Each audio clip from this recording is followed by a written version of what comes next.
Hey everyone, it's 10 Types, and today we're actually taking a look at the website PokemonCard.io. This is a website I've used some in the past. Honestly, I'm not gonna lie, it used to look like super ugly, and they've rehauled it, so that's or overhauled it, not or revamped it, something like that. I mixed the words together.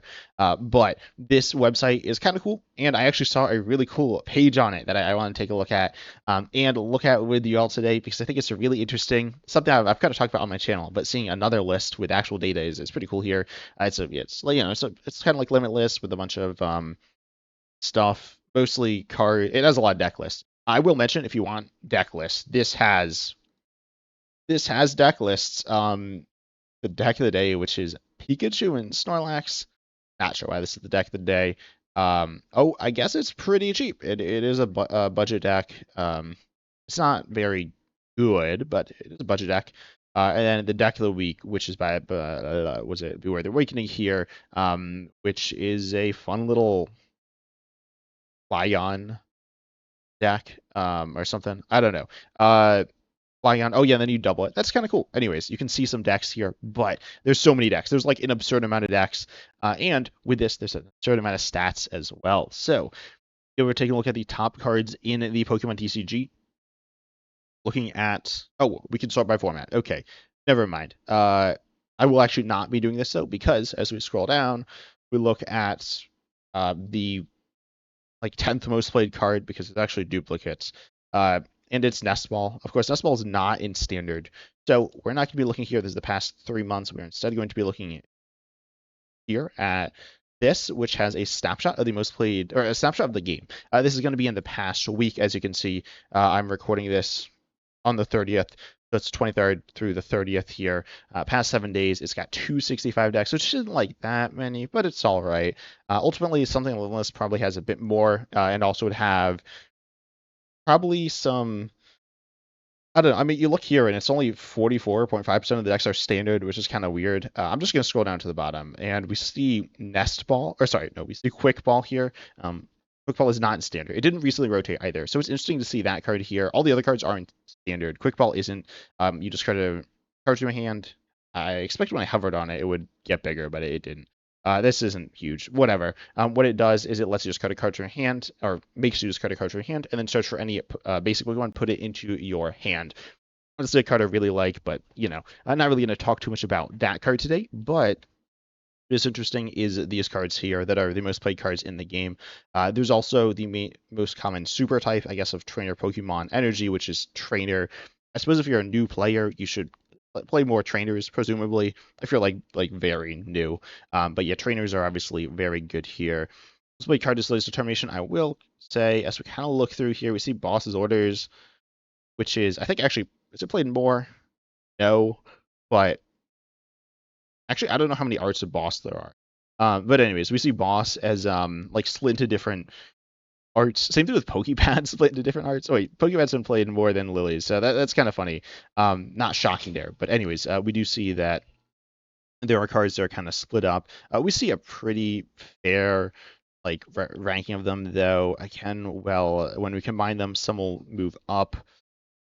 We do see that I think it's pretty fair here, and we'll get a pretty good picture even with them being kind of separated a little, and kind of group these cards into types as well. Ultimately, I guess tell me in the comment section if you want me to do a top 10 cards in standard. I don't know how I'd rank them. Also, it's really interesting to see Unfair Stamp. I was not expecting to see that this high. Not that it's not really good, but I don't know. It's higher than I was expecting here. Anyways, we see that. Also, it's like, why is Unfair Stamp a one up in every deck it's played in? And then I realized that, you know. But anyways, we have this list here, which is pretty interesting. And the top card here being Lilies. Again, it's like not entirely accurate, but we see in terms of supporters, we see Handle, we see Lilies, and we see Boss, really high up here. And then we see, oh, there's another Lilies art too. Okay. We also see T. Marcus Petrol here being played a good amount. See Judge, Dawn, we see Crispin and Hilda. Definitely interesting there. Recently, actually, I ranked with all the Pokemon search cards in the Common Fossil, and we kind of bashed a little on Hilda. I don't think either of us are huge Alakazam fans, and Hilda, though, is definitely a pretty decent card. Same with Dawn, but I don't know. When I think of like true staples, I don't think of them. I suppose not every card in this list is a true staple, but I don't know. To me, I put Petrol. I guess it's more universal above it, but sounds powerful. Also, I guess it kind of depends, but Petrol gets you one card, the other ones get you multiple. The Judge, obviously a good supporter for Disruption, but that's like a little more, mediocre. Not going to be looking at it that as like a fourth in as many decks. For example, Hilda though is going to have be played in higher copies there. Judge is going to be looks like a two of there, a little under that. Dawn's actually in a Dawn's been played like essentially the same amount as Judge there.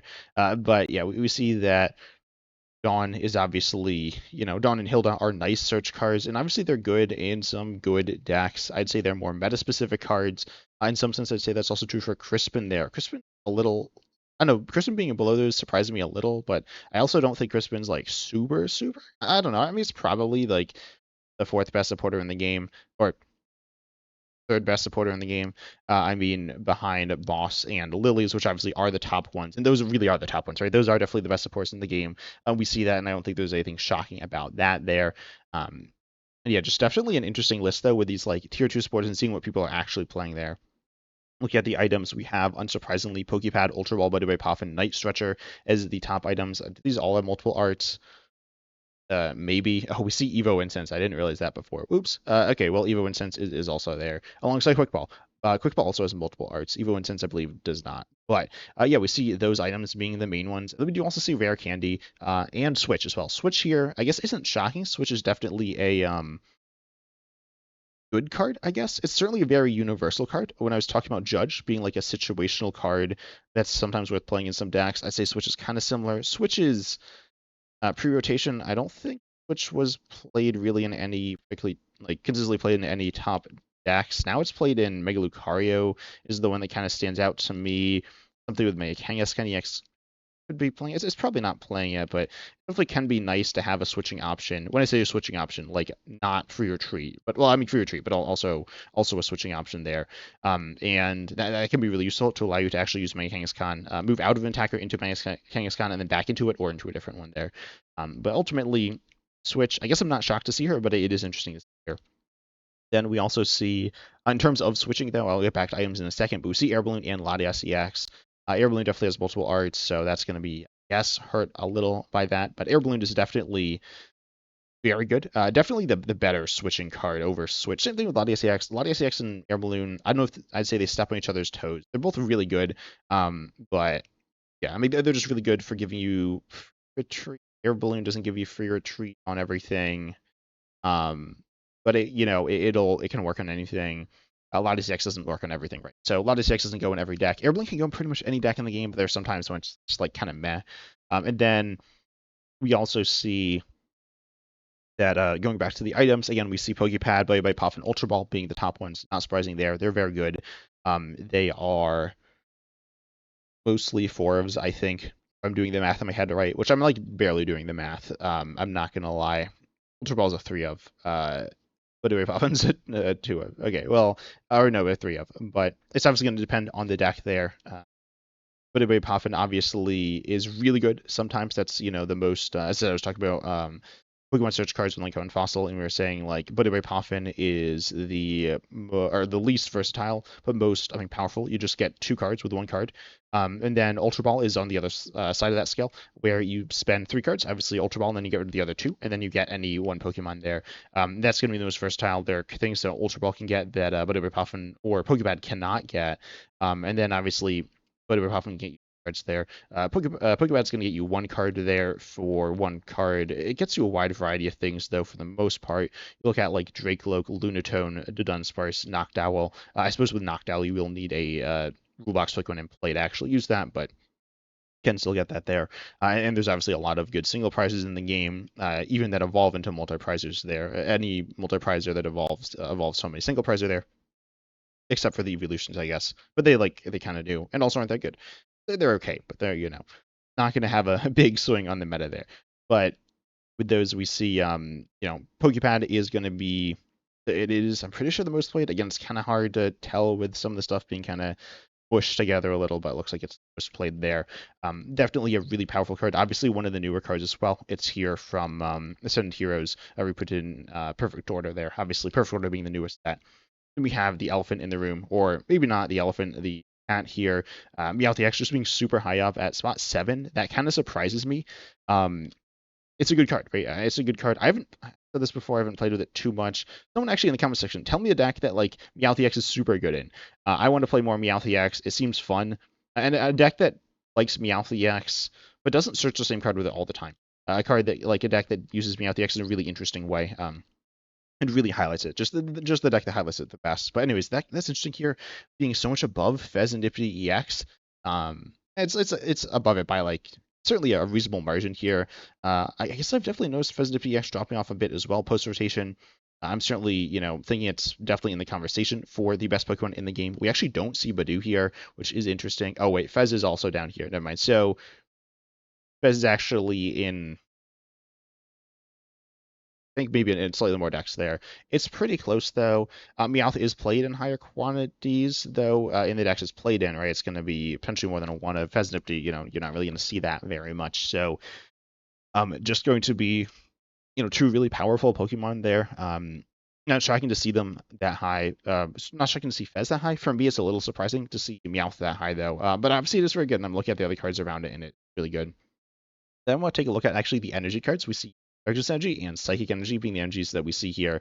Obviously, we look at Dragapult. Dragapult EX is playing Psychic Energy and Fire Energy to attack with it. But then also we see that it's really playing Darkness Energy. I'm not sure what percentage are. Probably most of them, right? Let's be honest. Probably most of them are playing Darkness Energies because you can use Munkidori there. Munkidori is a pretty good Pokemon. It's pretty good against Dragapult. It's pretty good with different things and against different things. So unsurprisingly, we are seeing Darkest Energy being like the top energy here. Again, there's the weird multiple copies thing, which is probably the worst with energies, but I also imagine this like data is accurate enough. And then with Psychic Energy, that's played in Dragapult EX, as I was saying, which is the top deck, but we also see it in other decks, I guess, against Dragapult EX and Liz Clefairy EX. Also, I guess I'll mention you can use it with Munkidori. In terms of gameplay, that matters. In terms of deck building, that doesn't really matter. Someone tell me in the comment section if there's a deck that plays Psychic just for Munkidori. I'm sure there is some deck that does, but I can't think of it. I mean, it's not like a very good attack. There's also Alakazam. I think of other decks, and I can't really off the top of my head. But ultimately, it's interesting to see that those are the types. It makes sense, but it is interesting to see as well. We're not seeing fighting. We're not seeing grass there. We're seeing Psychic. We're seeing Darkness with just a couple of really powerful Pokemon really supporting it. Darkness, really looking at Wikidori there, which I guess is also Psychic Pokemon, which is kind of funny. And then the Psychic type energy being supported by mostly a dragon Pokemon, which is kind of funny as well. But with Darkness, you see Mega Absolute EX. With Mega Absolute EX was the most played deck here, which is kind of jank. I don't think that deck's super good. I know, I know there are some people who love Slowpox. I mean, it's in the name. It doesn't sound good, but yeah, definitely interesting to see there. Then we have the last card, which is not shocking, but also kind of surprising in my opinion. Unfair Stamp. I guess 14% of decks isn't that many. Keep in mind this is going to be more weird decks and also not all standard decks. They're not standard decks. Some of them might actually be standard decks, so I will mention that. Some of you be like saying, what does that even mean? I don't know. I don't know. I guess they're like miscategorized by the users. But anyways, we see that Unfair Stamp is the most played ace spec. There are no other ace specs on this list. Not shocking, I guess, but also, I mean, like, I kind of know this, but it's interesting to really see it here. It's spot 9 on this list. Again, the numbers are a little off, but it's a really good card. It's definitely very powerful, and it's definitely one of the only cards that does what it does. We see Judge here. Judge is cool, I guess, but like Judge isn't that powerful. Seen Judge at times, and cards that are like the same as. Actually, was there another card the same as Judge? I feel like there must have been, but maybe not. You have like Judge at times in the Pokemon TCG, and then you have cards that are better than Judge, like I'll say Iono and Marnie. Those are just going to be not just objectively better judges, but Marnie pretty much is objectively better judge. But those cards are going to be stronger than Judge, and you see them like being really dominant in these like true top supporter tiers with like Laser Determination and Boston's Orders. And then you see Judge obviously not in that tier. So definitely interesting to see, and Unfair Stamp is kind of taking that role as the main disruptive supporter. Is kind of what I had to say. It's not a supporter, it's an item, but I think it kind of plays like that in terms of its power level. It's the power level of a supporter. That's what the power level of the ace specs essentially are. You look at Prime Catcher, it's Guzma, which is a supporter. I'll say essentially the same as Boss. They're not the same, but they're pretty similar. You look at in Master Ball, we've seen spores that are the same as that, not super good ones, but you look at what else? I'm trying to think of like another one that's exactly the same as a supporter. Some are going to be stronger, I guess, like Pokevital A or something. I guess. I mean, Pokevital A is not a very good card, and the supporters like it also aren't good. But in terms of power level, it's looking at like the supporter power level there. So that's something actually if you didn't know as well, that's kind of what you're looking at. Unfair Step I'd say is probably a little better than like a good supporter. But yeah, definitely a really powerful card there. Obviously, really annoying. But I'd love to hear your thoughts in the comment section on anything that surprised you here, and if you want to see me do more with PokemonCard.io. But I hope you all enjoyed. Make sure you like, subscribe, hit the bell. That really helps support the channel. Also, huge shouts to my YouTube members. That also helps support the channel. I hope you all enjoyed. As always, I'm excited to see you in the next video.